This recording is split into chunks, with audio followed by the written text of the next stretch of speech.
Although it's definitely weird that we're like, hey, the prosecutor is old best friends with the person he's prosecuting and is very likely to just throw the case, I suppose? In the name of Her Majesty the Queen, I hereby declare this court to be in session. We are sitting today for the public trial of Professor Albert Harebrain. I now call upon the counsels for the prosecution and defense to declare their willingness to proceed.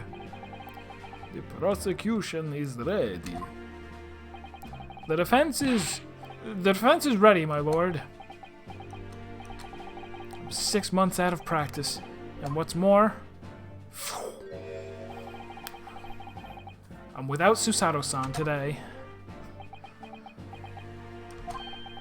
Ugh. Is it just my imagination, or does the air in here feel even more oppressive than usual? So, I must say I recollect the victim of this case all too well, Mr. Odious Man. It's so obvious now. Odious Man. Odious Man. Mr. Asman was well known as a financier, though that was merely a front for his diverse criminal activities. It was only a month ago that the man appeared in court prosecuted by you, Lord Van Zieks, but the jury unanimously found him not guilty. Because every member of the jury had been bribed by the sound of it, these powerful London criminals are prepared to go to extreme lengths to keep their freedom. But 2 days ago, on 21st October, Mr. Asman met his end. The work of the Reaper, was it?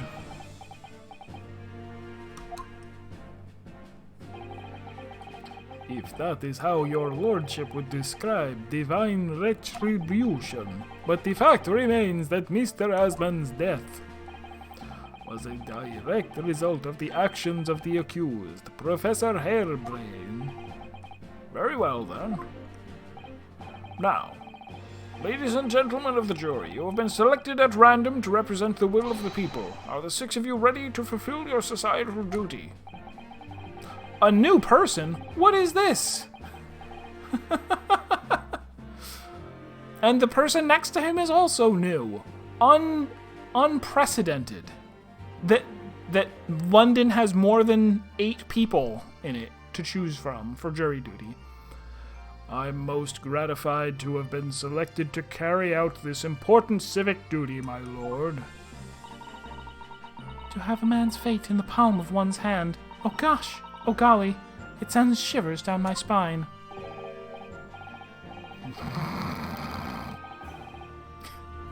They're not tricks, they're illusions.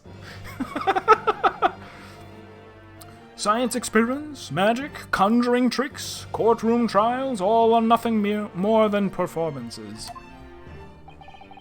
Any spurious scholar that defies the reputation of science deserves to hang.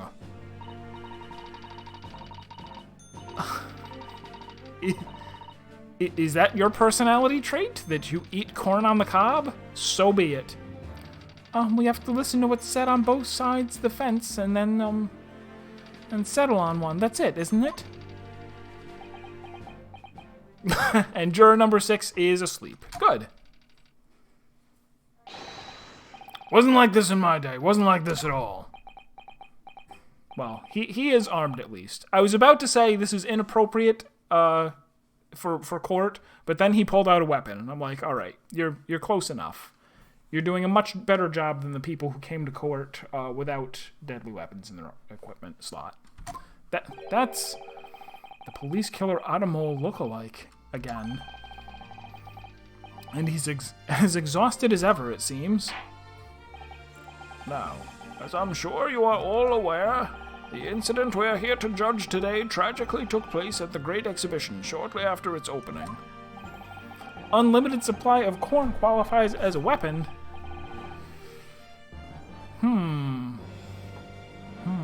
I suppose that is true. Put a little bit of lubricating butter on the corn and you have yourself a deadly weapon. Though the death toll could have been far worse, almost more than I could count. With the exception of the victim, no one was killed. Nevertheless, the dream of the science being exhibited rapidly turned into a nightmare for the spectators. A tragic turn of events, and as such the eyes of all London, no, all of the whole world, will be on this trial. It is our duty to reach a swift and just conclusion, I feel. So, your opening statement, please, Lord Van Zieks. At the heart of this incident is technology never before demonstrated anywhere in the world. One of science's latest developments, I take it. The government is keen to capitalize on the Great Exhibition to improve Britain's technological advantage. The technology being demonstrated by the accused was described as super high voltage instantaneous kinesis. Good lord! It's designed to disassemble human subjects using extremely high voltage electricity. But how high is the amperage? Is that in your notes? It would have been in Susato-san's book. And then beam them instantly to another location where they are subsequently reassembled. Is such a thing even within the realms of possibility? Well, I don't believe it. That's for sure. Disassembling people with electricity, my goodness! How shocking! Badumch. Ha! The whole idea is absurd. The hypothesis would never stand up to scrutiny. Sir, I believe you are a fellow of the Royal Society, are you not? An expert in your field? I am, and my word on the matter can be considered final. Instantaneous kinesis is poppycock. So this is the expert, and so this expert and Mr. Sholmes are in agreement. It's impossible. What is the prosecution's view on the matter? The prosecution would assert that the accused's instantaneous kinesis demonstration was a success. Oh, well, it's going to be very easy to win then.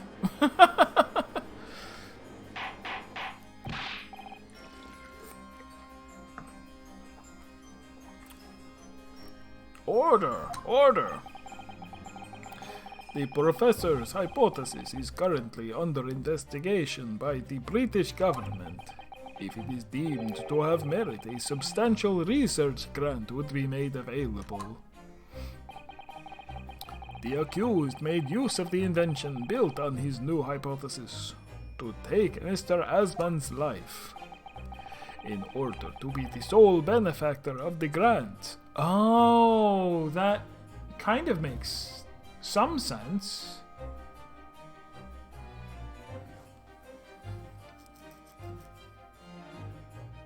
No, hold on. The grant money wouldn't just go to the guy who invested in the project, right? It's not like they go, here is some government money to develop your thing, and here's some government money just for you to hang on to as a reward.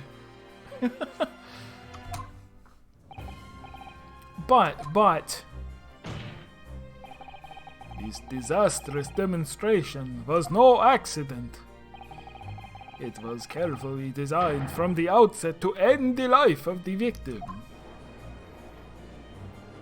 The experiment was carefully designed to fail spectacularly so that he would get awarded a grant. Thank you, Lord Van Zieks. The prosecution's stance is silly. But you will now bring forth witnesses to substantiate your claims. Gladly, my lord.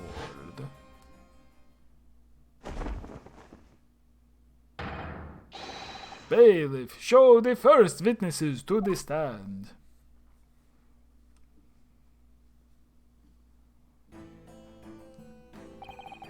Witnesses, state your names and occupations for the court. Yes, sir. Tobias Gregson, Detective Inspector at Scotland Yard's Homicide Division. I was on duty at the demonstration on the day in question and in charge of the following investigation.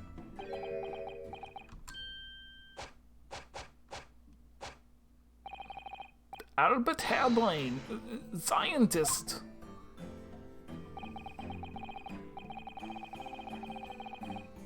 You were born in England, but have an accent from carrying out research in Germany in recent years, correct? Yes, that's right. After graduating from university here in Britain, I went to work in Germany and made an amazing discovery. Which is what brought me back. I had to demonstrate my incredible hypothesis at the Great Exhibition. What you demonstrated was incredible, all right. An incredible explosion. But the science was a success. The instantaneous kinesis worked. Everyone saw it. They must have done. Yes, there was a terrible accident, but the demonstration of my hypothesis was a success.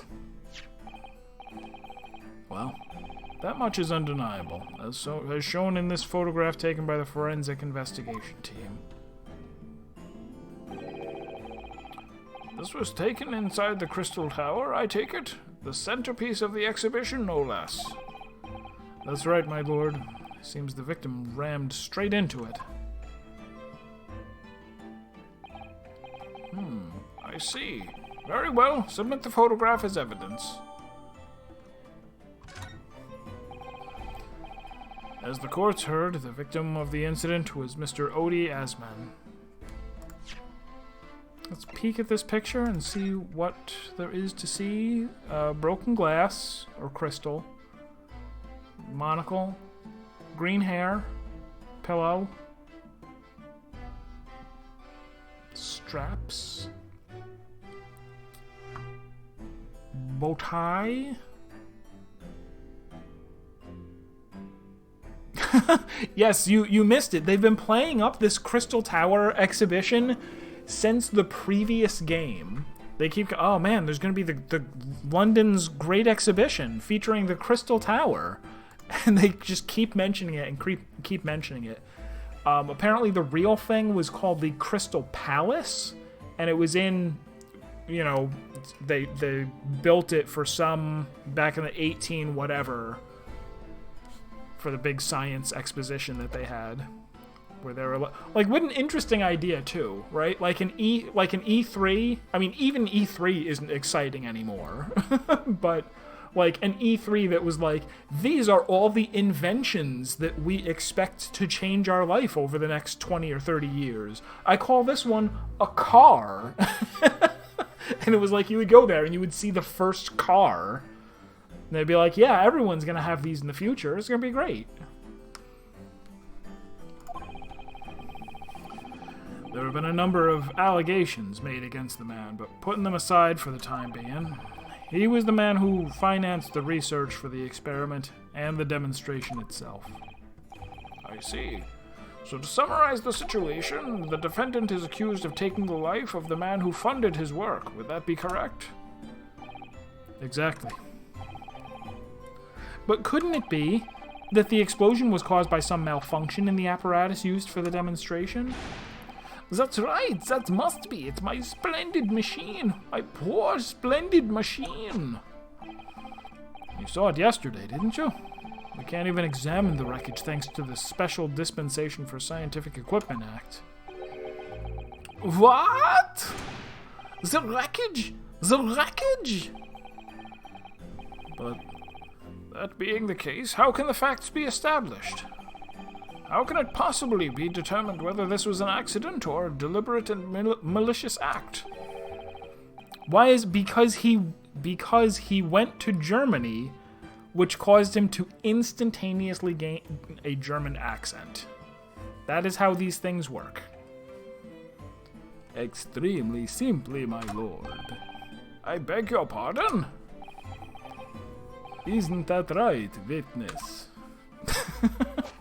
It's funny because they had introduced, you know, even though he was in the cutscene and didn't have a German accent, I'm like, whatever, they're not gonna do, they're no He-Ten style, this voice actor whoever. Oh, okay. They went and did what they thought was a good voice for him. But then I'm like, he's here from Germany, and gave him a German accent. And then after the whole scene where we've been talking to him, we go to Von Zeke, and it's like, yes, he went to he was born and raised in England and went to university and only went to Germany very briefly and then came back. Like, oh well, look what happened to his voice from the 9 minutes that he was in Germany.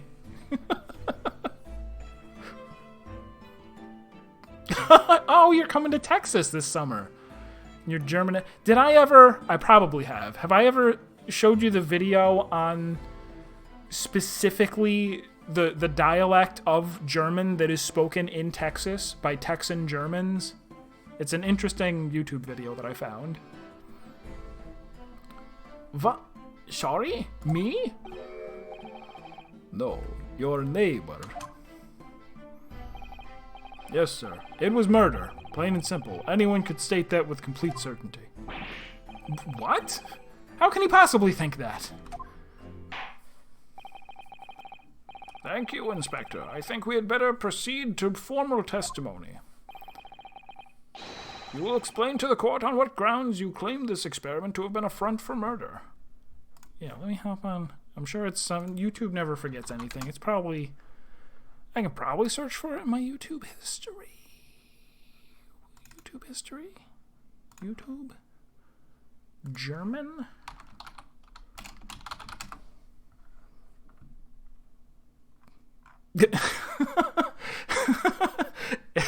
Of course, the first thing that comes up is the Germans clip, because I looked for that to make sure that I said the right thing for my title today.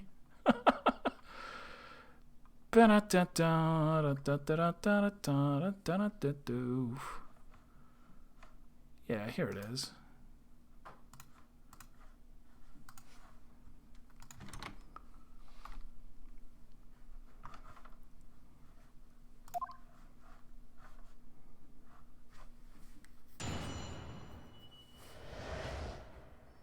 A front for murder.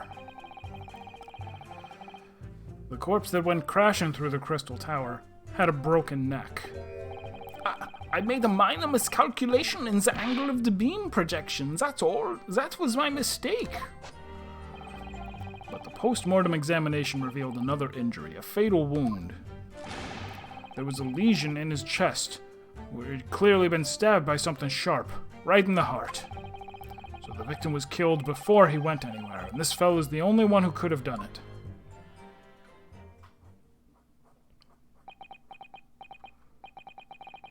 An extraordinary business. In addition to suffering a broken neck, the victim was stabbed in the heart? Oh, that's too bad. It's one of those...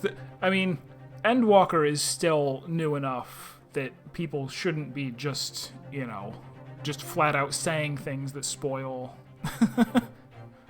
Although, yeah, we're far enough in that people absolutely will just put spoilers right in the thumbnail for whatever video they're making. They're just like, you know, oh, Heidelin death scene, you know, and put, like, in the title and the thumbnail and everything.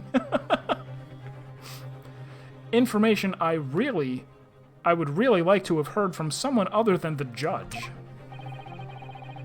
The coroner says death would have been all but instant from a wound like that. And yeah, I guess I don't really spend any time on Twitter, but I imagine it's just as bad. You could say, in fact, that the victim was killed twice by the accused. Oh, man. 2 counts of murder on the same guy? Like 1/50th of a perjury. No, it couldn't be further from the truth. I have here the experiment plan document that was submitted to the security team. The victim stood himself inside something he called the bird cage, ready to be beamed instantly to the 2nd level of the Crystal Tower, about 25 yards away. The experiment did not go to plan, however. As the machine was put into operation, there was a large explosion. The blast caused the beam transmitter to point higher than intended. Accordingly, the kinesis resulted in the birdcage materializing in midair. From there, it subsequently fell, crashing through the glass of the Crystal Tower's large, round window. How is this supposed to work? There wasn't a receiver on the other end? It just beams you to a place where you rematerialize just because. Okay.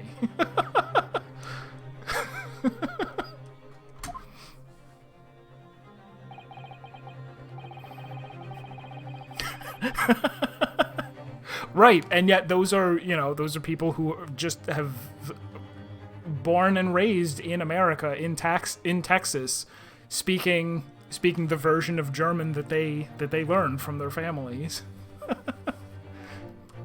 My word! One assumes the victim's neck was broken upon impact with the tower, then? I'm so sorry. I didn't mean for this to happen. The machine was just too powerful. But honestly, really, I swear it was just an accident. A terrible accident. Unfortunately, that excuse can't save you. No, not considering the sharp murder weapon that pierced the victim's heart. Murder weapon? What are you saying? This is the autopsy report submitted by the coroner. Oh, it was going to be a crossbow bolt, of course, because we found a crossbow. The prosecution would like it entered into the court record. Your request is granted, counsel.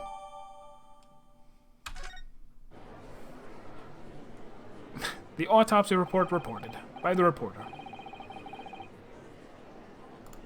Take a quick peek at this report. Courtney Sith? Only a Sith would deal in absolutes. ODS man 47, nationality British. I guess good thing they tested for that when they did the autopsy. Time of death around 2:20 p.m. Cause of death, hemorrhage of a wound to the chest that pierced the heart, inflicted by a sharp implement. Additional observations, a broken vertebra, most likely resulting from impact after a sudden fall from considerable height. So if everyone saw him step into the cage... Well, we don't know nearly enough yet. We don't know what the facts are yet. We really don't. I was there in person, you know. I saw the whole ludicrous performance. The only other person on the stage with Mr. Asman was that disgraceful excuse for a scientist. Then, really, by all accounts, it must have been him. Hard to think otherwise, really. Very well. Counsel for the defense, proceed with the cross-examination, please. Oh, yes, my lord. I need to focus here. It's been a while.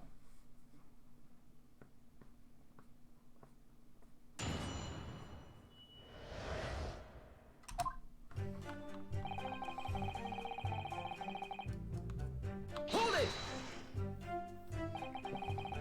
Are you suggesting that's because he fell from a considerable height? Exactly. Which highlights something else about this whole rum business. What's that? The fact that the instantaneous kinesis itself was a success. Ah! After the explosion, the cage with the fella inside suddenly appeared out of nowhere in midair. Did people see that, though? So although the experiment ended in disaster, the so-called instantaneous kinesis did actually occur. Remind us, Professor, what was the cause of the fatal disaster?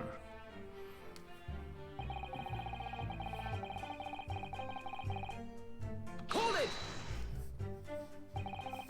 So the angle of projection is critical, is it? And you calculated it yourself, personally? Absolutely. The calculation is far too complicated for anyone but me to carry it out.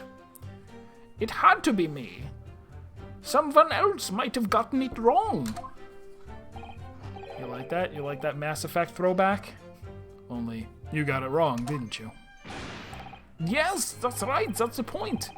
The calculation is so complicated, even I can make a mistake. Do people fall for that brazen? Do people fall for that brazen confidence? I should try it.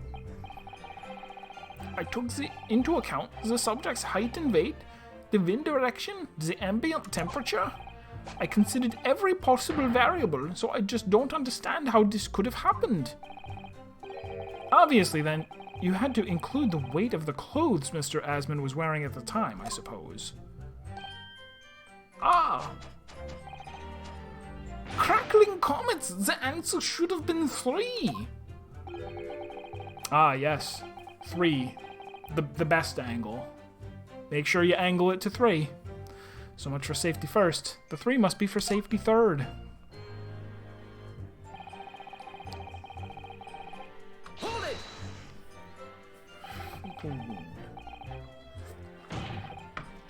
Another fatal injury, you say? That doesn't make any sense. I didn't think I'd have to spell this out, but here we go.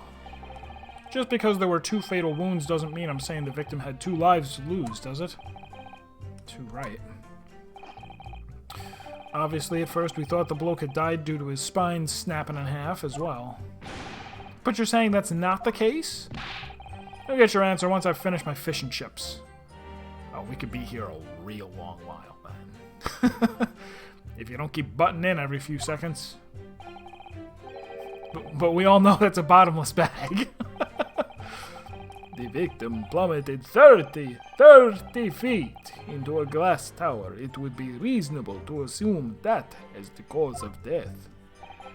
Right. That's what we all thought, but it was a red herring, wasn't it?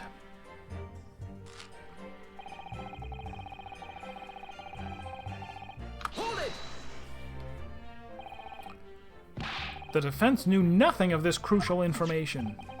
The prosecution received this report from the forensic investigation team only this morning. That was the first we knew of it as well. I can only apologize for the impossibility of informing the defense. Sarcastic and insincere? Thanks.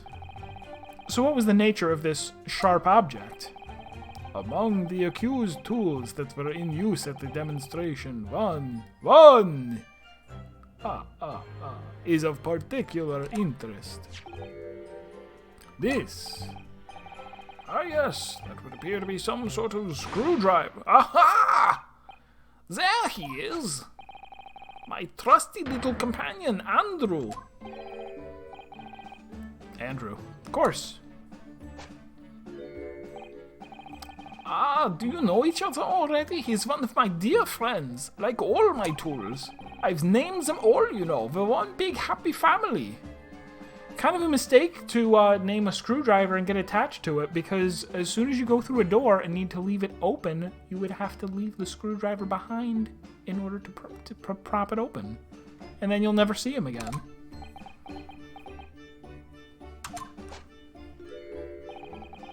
Andrew is my flathead screwdriver, of course. His brother Michael is a crosshead. Wait. Did they... Oh, there's no Odd Garrett today. Do they call them crosshead screwdrivers? Because we call them Phillips head. Which, you would think that he would name it Philip, but he did not. Well, it would appear your beloved Andrew has a red stain on his shank. Ah, that isn't... It's blood beyond all reasonable doubt. No! And that's not all. The long, sharp shape of this Andrew fellow is completely consistent with the victim's wound. What?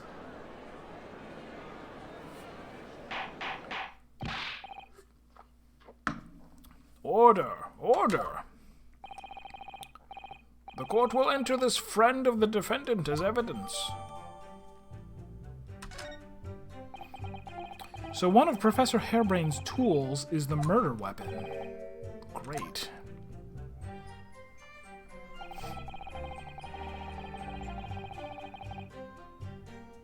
Alright, well, let's press on this and then we'll look. What grounds do you have for saying that? Really need to ask? There were only 2 people on the public experiment station stage in front of a whole crowd. The victim, Mr. Odie Asman, and the accused, Professor Harebrain. And we know for certain that before the experiment, the victim was alive. That's right. I saw him with my own eyes. Furthermore, following the explosion and kinesis, nobody went anywhere near the body. In other words, only someone on the stage with the victim could possibly have done it. I'll wait on that. I want to see what else he says. And Albert Harebrain is the only bloke who fits the bill. Unless you've got some other bright idea, Sunshine, in which case, let's hear it.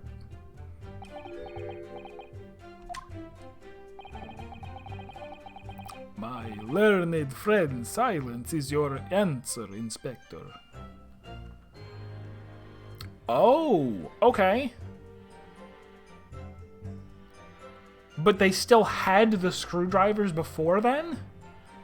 They had crosshead screwdrivers, and then 40 years later, some guy was like, I also would like to make a crosshead screwdriver. And they're like, well, we'll name them after you forever. Can't a man have a moment to think? So that's all the testimony I have to work with. I had no idea the victim had been stabbed. That changes everything. Did Van Zieks keep that to himself until now on purpose to gain the advantage? Oh well, suppose all I can do is press these witnesses for as much new information as possible.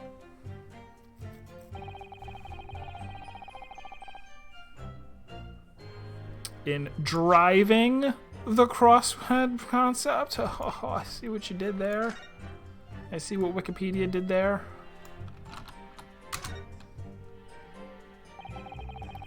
I've seen this unusually shaped handle before. It's the same screwdriver that was lodged in the grill on the floor of the kinesis machine, which could be important information, so I should definitely make a note of it. Ba-dum-bum. But if you make a note of it, then we'll forget that his name is Andrew. This is blood, Mr. Asman's, no doubt. This is the problem with looking at murder weapons.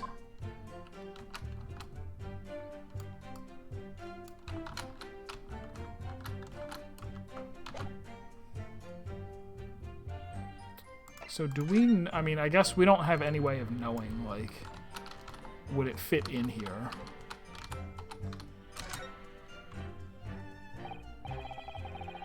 Ah, there's some sort of lever here. I already did this. Don't act surprised or I'll be mad. I'm mad.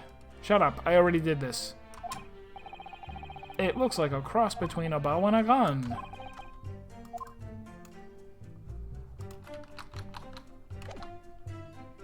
Well, I guess it was already unfolded before. They didn't update it again or anything.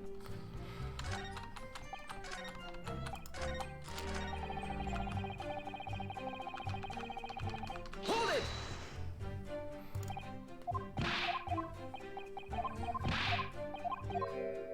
Great Scott! Great Scott? Excuse me! Gottenhimmel. Professor Harebrain, do you have some information that may be relevant here? Professor! Ah, sorry. I was just calculating the optimum coefficient of electrolysis to separate molecules in the human body. And the witness stand is the best place for that? It seemed as though you might have something to say about Inspector Gregson's last remark. Ah! Yes, that's right, of course. He just said that nobody else could have done it, didn't he? Yeah, that's right. Who else could have stabbed the victim, huh? I don't know, but there's no way I could possibly have stabbed Mr. Asman, as you say. Huh? Explain, please, Professor. Of course, this cold-hearted policeman might not be aware, I suppose. But humans are warm-blooded mammals, with blood running continuously in their veins. I had heard. Then surely, you see, if I'd plunged something the size of Andrew into the man's chest, the whole stage would have been a bloodbath. No, a blood swimming pool. But thousands of Londoners were watching me at the time. And yet not one of them claims to have seen a swimming pool of blood. Well, no, I suppose not. You see, not one.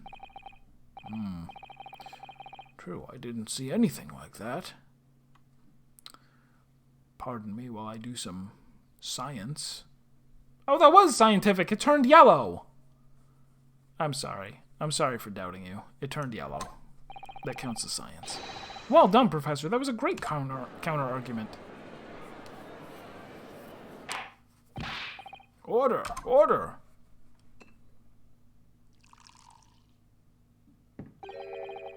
Pray, forgive the discourtesy if I savor a drop from my hallowed chalice to accompany my old friend's adducing. Here's to you, Albert. Oh, you're too kind, Barak, but I'm really not what? What? I'm really not a patch on you. No, you're not. No? You've neglected to mention one crucial possibility. I have?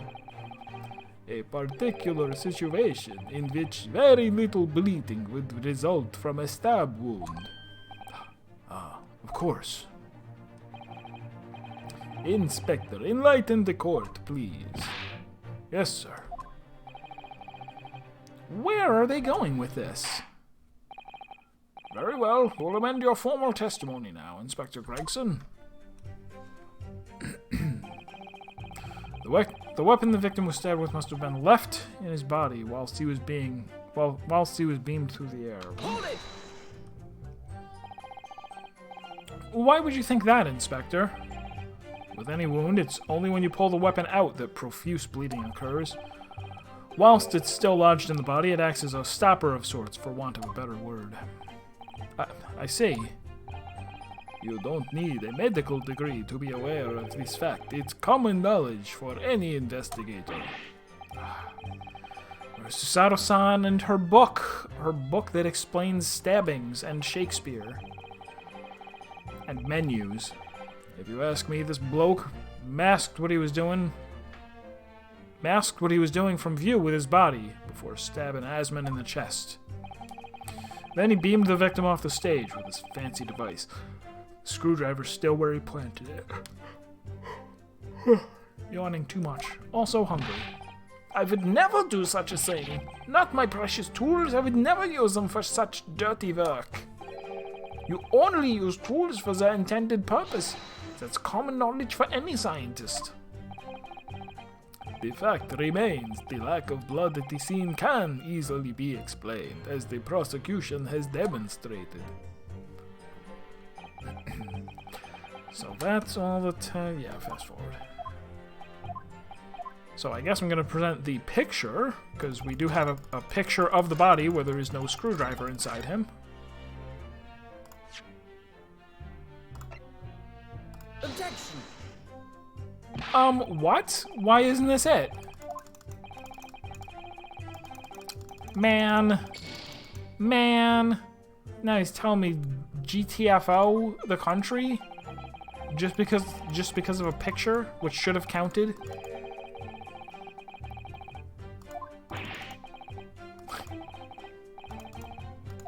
I have to prove my worth. Okay.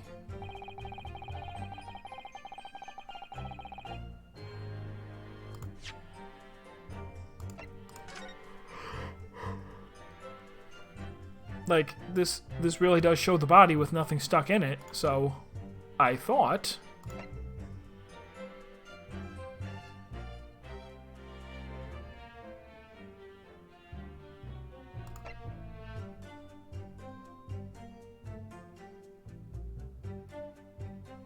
We don't have very much evidence, and it's got to be something you present here, right?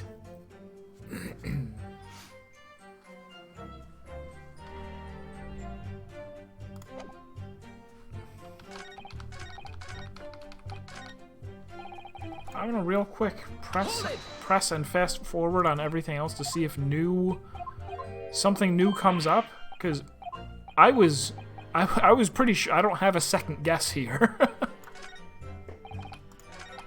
Go back. Hold it!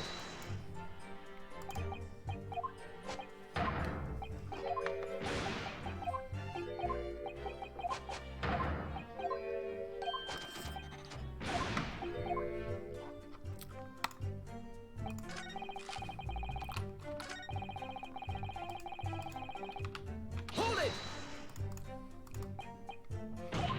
And they do occasionally do this, where just pressing again on something will reveal information that was not revealed beforehand, because there's now something that you know.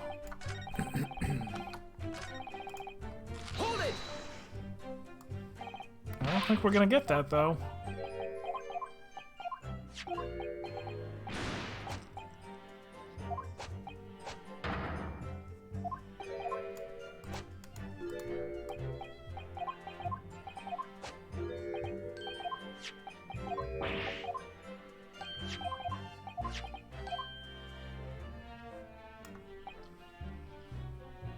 Hold it!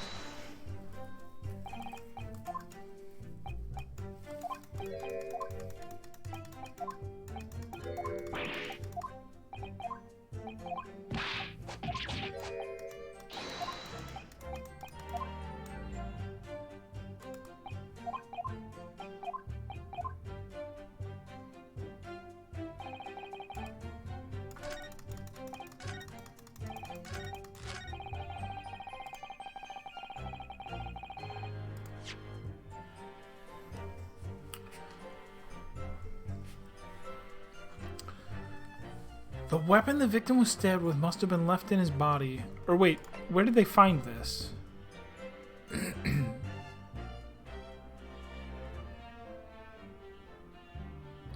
I thought they were saying that this looks just like the other screwdriver that we found. Oh, we never saw the tip of it to see that it was covered in blood.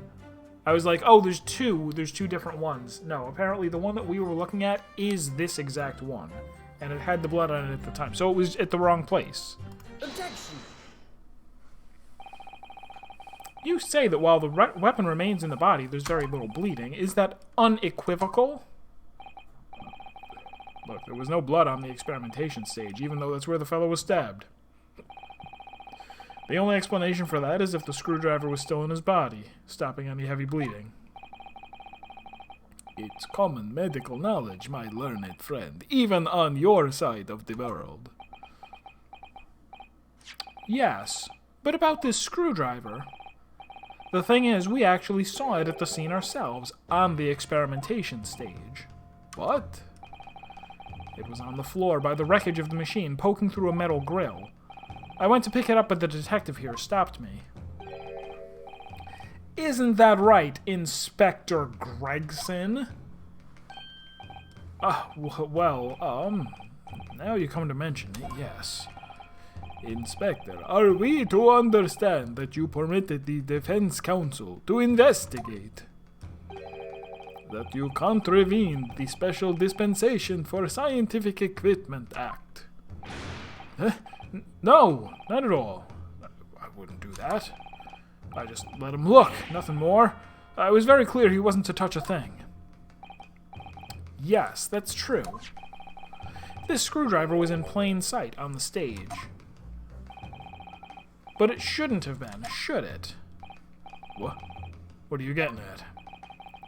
If this tool had still been in the victim's body when the victim was beamed away by the machine, then it shouldn't have still been on the stage. That's right, it should have been beamed across to the Crystal Tower along with Mr. Asman. And still been found lodged in the victim's chest. Ugh. Wait a dang gosh second. Isn't this thing so sensitive to changes in weights that you have to factor in the weight of the person's clothes? Then wouldn't the screwdriver not get teleported? So it would just, you know, I don't know, the electricity just eats around the screwdriver, you know.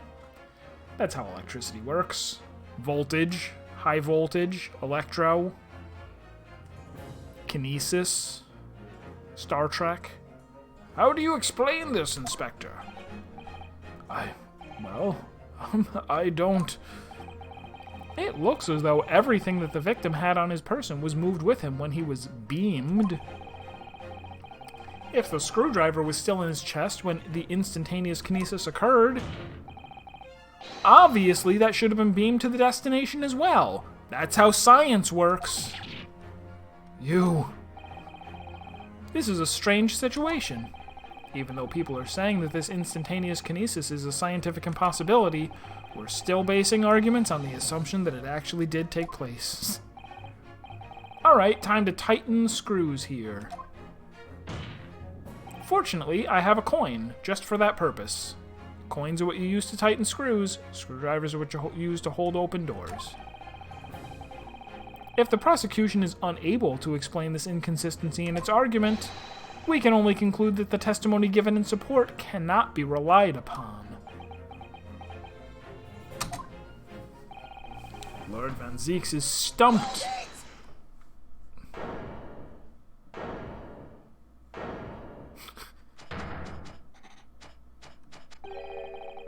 Do you have something to say, witness? Yes, I knew it. It bears out. The equations hold.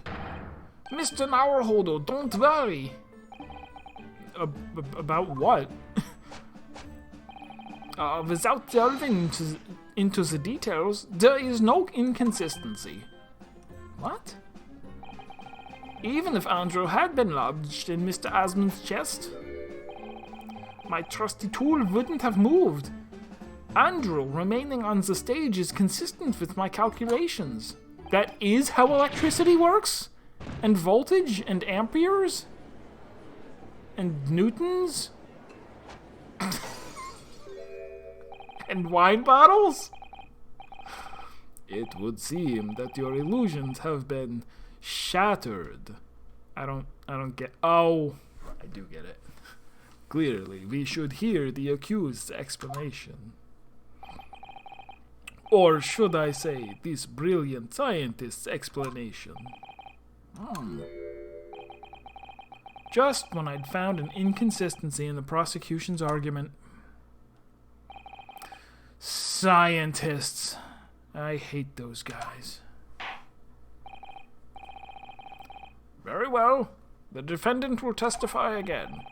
Provide us with the scientific explanation as to why the inconsistency asserted by the defense fails to hold. In the name of Apollo, I will, my lord. He's not in this game. He won't be born for another 90 years.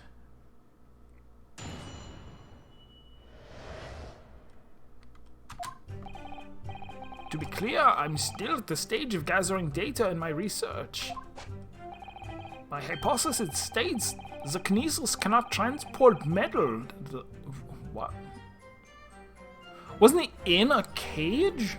Was the bird cage not made of metal? Or was the cage not supposed to be teleported? I don't understand any of this. My hypothesis states that the kinesis cannot transport metal, though. Hence, the metal weapon would have stayed put. In other words, the point just raised by Mr. Naruhodo isn't an inconsistency at all. Mr. Asmund was the patron of my research. Without him, my work wouldn't have been possible. Now I have a duty to protect the incredible machines that we built together.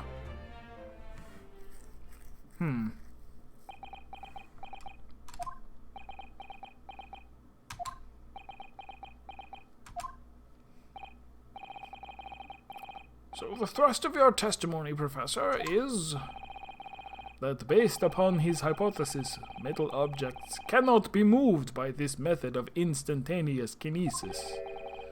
In other words, In other words, since this screwdriver is made of metal, even if it remained lodged in the victim's chest, its subsequent discovery on the stage, despite the victim being found elsewhere, is not an inconsistency. And therefore, Professor Albert Harebrain could still have been the killer.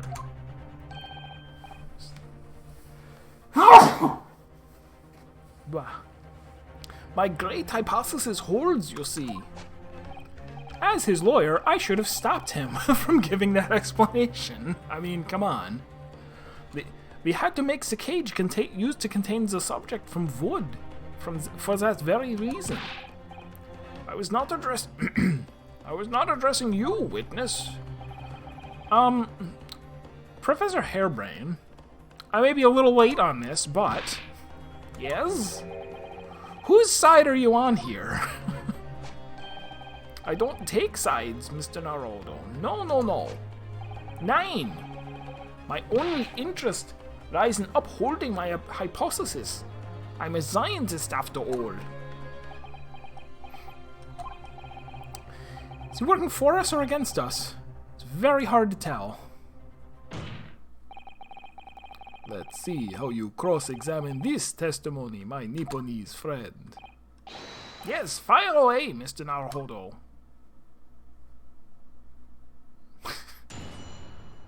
What even are we going to...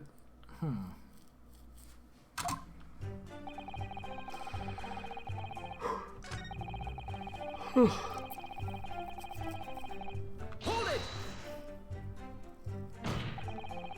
Your hypothesis states it, so this isn't proven then? No, of course. It's merely a hypothesis. Wait, he's wearing a monocle. It's metal. It's definitely metallic. Of course not. It's merely a hypothesis, but a good one, based on thousands of calculations. But it is widely known that metals can't be decomposed by electrolysis. Yes, of course, so I am right. My hypothesis is clearly correct. What is it about incriminating himself that makes this man so happy? It's the whole reason that the birdcage is made of wood, you see. Sorry, the birdcage? Yes, that's what I called the C. obtusa cage, in which Mr. Asman was placed for the kinesis. Yeah, they even show it again there. He's wearing glasses. Glasses with a metal part. The jail cell in which the victim was detained. It does seem to be made of a timber of some sort. Thank you not to refer to it as an instrument of incarceration, your lordship. In short, any weapon lodged in the victim when he was beamed away by instantaneous kinesis would have been left behind on the stage if it was made of metal. Correct? Yes, that's it. Yes. It all fits perfectly with the mathematical model. But the ultimate conclusion, then, is that the defendant alone had the opportunity to inflict this fatal injury on the victim, is it not? Ah, indeed, sir. Someone beam me out of this nightmare. So let's go back one.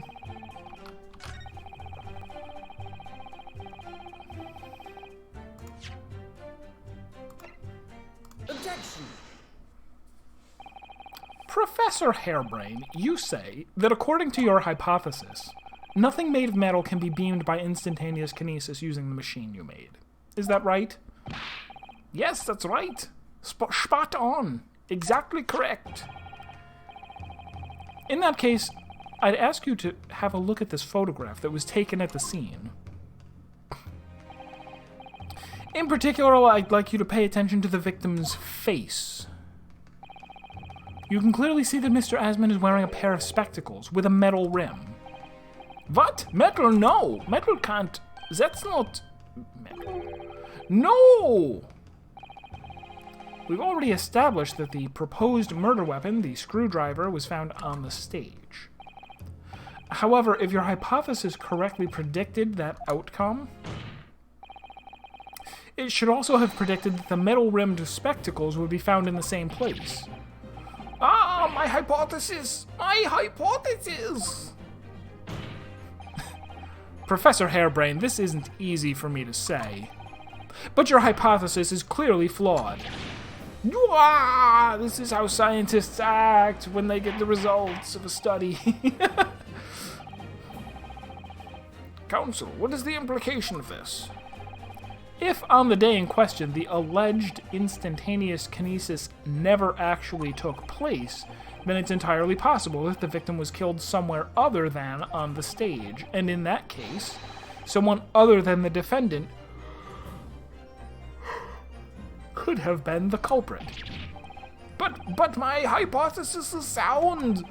I proved it that day! The experiment was a success! The experiment was proof of all my work!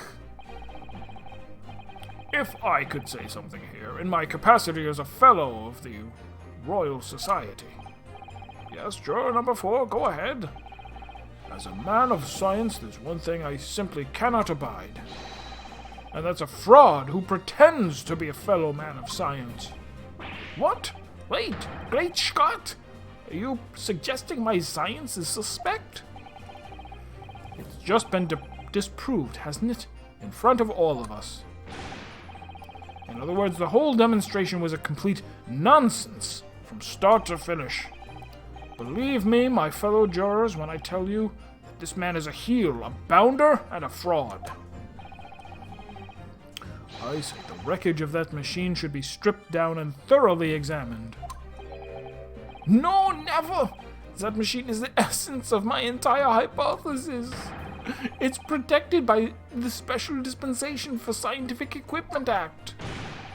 The devil is that blasted act all about, eh? Who made up such a daft rule? I don't like the way this seems to be going. My beakers tell me that the stars are aligned for a guilty verdict. Sure, I'll raise an objection. Always a good time. Professor Harebrain has yet to perfect his invention. That would seem to be the case, yes. But even so... Even so, what? Going to such trouble and expense to create a fake machine to display in public? He would have absolutely no reason to do such a thing. He had an obvious reason to do exactly that. For the research grant money. Ah! If the government was foolish enough to have deemed the man's ridiculous notion plausible, he and his conspirators would have received a handsome sum indeed. Conspirators? What would be the value of such a grant? £10? You're an order of magnitude out, madame. £500 a year.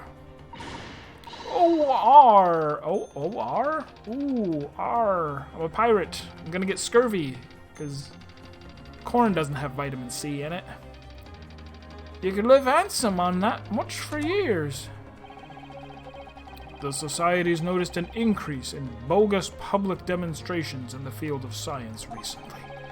And plenty of scientists arguing with each other to get the largest slice of the funding corn. People's greed is plenty motive enough for murder, I assure you. Why does he has the 2 test tubes, but then he also has an Erlenmeyer flask that he's not heating anything. He just has it. No, I haven't deceived anyone, least of all the government. My hypothesis is sound. The science is sound. Please, you must believe me. Objection. No matter how Oh, that's his drink. I see. He was just thirsty. Thirsty from doing all that science. No matter how unbelievable this hypothesis may seem to you, ladies and gentlemen, the fact remains that the victim was transported instantly to the Crystal Tower. Which means that the experiment was a success. Ah, Barak!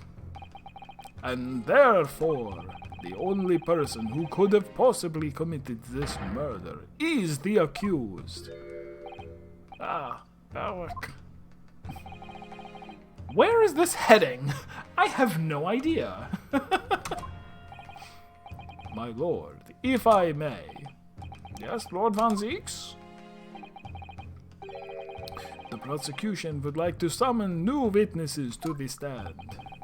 New witnesses? What would be the nature of their involvement? And what are their accents? They were spectators of the demonstration of the exhibition who were occupying special seats. Eyewitnesses? Very well. The court grants the prosecution's request. I should very much like to hear from eyewitnesses to the incident. The prosecution's stance is clear. This experiment was no posture. The accused killed the financier victim there on the public stage before the very eyes of the spectators. Now, my learned friend. Oh, that's me. It's time for you to make your own stance clear. Clearly a flaw in the professor's hypothesis. I can definitely see that. But where does that leave me? We shall take a short recess now, during which time the prosecution will prepare its new witnesses to take the stand. As you wish, my lord. Good. In that case, court is adjourned for 20 minutes.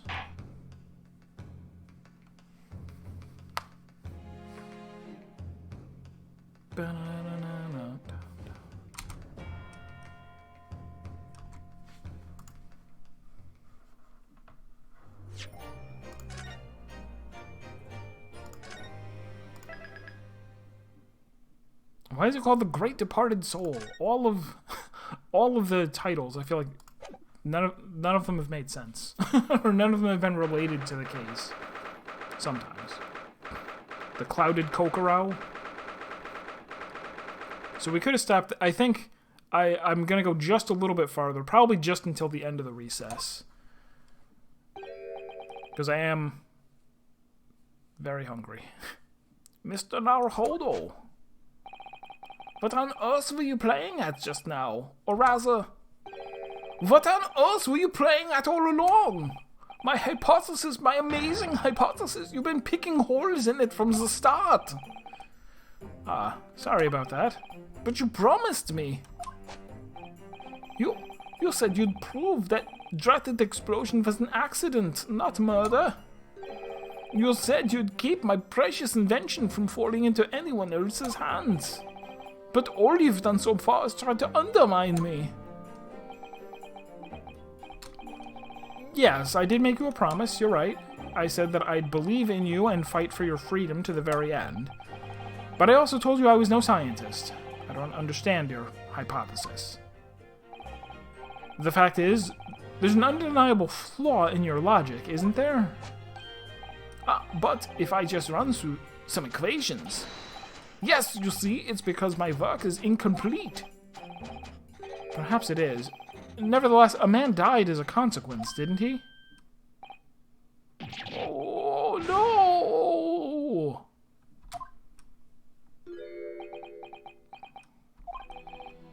You're right. You're so right. It's all my fault. And I have no right to blame you for my failures. I'm a disaster. Not just as a scientist, but as a human being. Well, maybe a little over the top. And while we're on the subject, what about Barak? He's being awful. Claiming his old university friend to be a murderer, you mean? He's a disaster, not just as a prosecutor, but as a human being. Oh, but no, wait, he's the Reaper, isn't he? Perhaps he's not classified as Homo sapiens anymore. Glad that's cleared up. Can I double check something with you? Yes, what? The machine and demonstration you prepared, they were based entirely on your hypothesis, I presume. There was no trickery involved.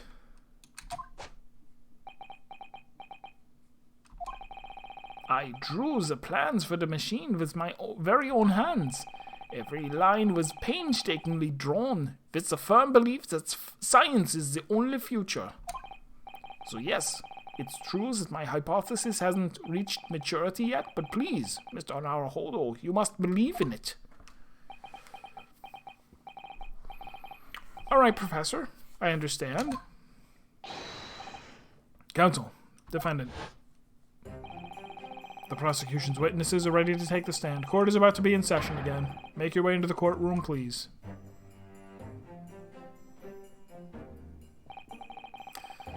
It all hinges on that demonstration. If the professor's hypothesis is sound, as he claims, it leaves him as the only person who could possibly have killed the victim.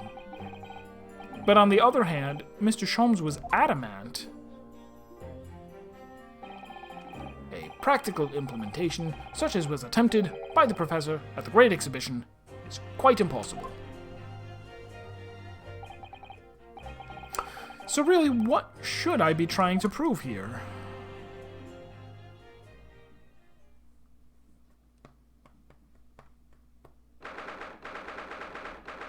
Yeah, it remains to be seen. Like, we don't know what, but especially from the little cutscene just before court where Von Zieks was talking to him in jail. It's like, what is his play here? What is he going to try to? Is he going to actually try to prove that he's a murderer or what? Strange, but no, we'll cut it a little short and finish right here for today. Seems like a better stopping point than continuing on. Thanks everybody for being here, and I hope you're enjoying. We'll play some more of this on Thursday. As always, I'm always trying to remember if I have something else that I'm going to start playing. Something was suggested. Whatever it's called. Word. Tunic. That's the word. The word was Tunic. There's a game called Tunic. I might pick it up. I don't know. I might wait until later. We'll see. Because I still have a lot of this left to go. I'm just not sure if I want to split it up or not. Also, I really need to get going on Final Fantasy 13-3, playing that offline so that we can do the... Because I'll be done uploading... Well, no, not for a while. Eventually, I'll finish uploading Final Fantasy 13-3. And then it would be nice if I also streamed the actual ending of it, which we didn't get to. All right, everyone have a great night, and I will see you later.